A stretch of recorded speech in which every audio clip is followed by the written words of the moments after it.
Agora a gente vai relembrar o que deu origem àquele primeiro pedido do senador Randolfo Rodrigues, que foi o colapso do sistema de saúde de Manaus. E então essa CPI pedia originalmente para se investigar a atuação e possíveis omissões do governo federal durante a pandemia.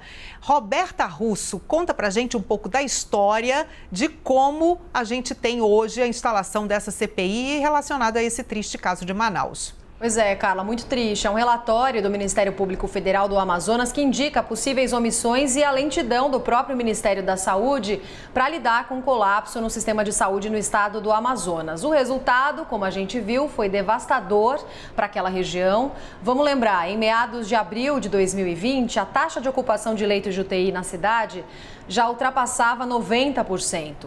O primeiro caso na cidade tinha sido registrado em 13 de março. E aí, em menos de um mês, a doença se espalhou por Manaus e pelo restante do estado também, contaminando indígenas e populações ribeirinhas. Em agosto do ano passado, mais de 1.200 mortes já tinham sido registradas. O auge do colapso que todos nós presenciamos através do noticiário, que também disparou o gatilho para essa CPI, aconteceu entre o fim do ano passado e o começo desse ano.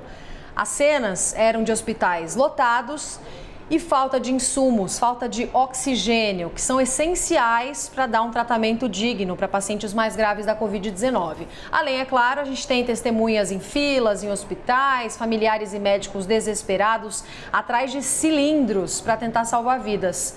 De acordo com o último boletim do governo do Amazonas, do estado, aliás, o Amazonas contabiliza 12.528 mortes por Covid-19, isso considerando desde o início da pandemia. Carla. Exatamente, Roberta. E o que aconteceu, o país inteiro acompanhou. Depois de viver essa primeira onda, que já havia assustado o estado amazonense, veio uma segunda onda. A gente mostrou aí as imagens assustadoras que o Brasil e o mundo acompanharam.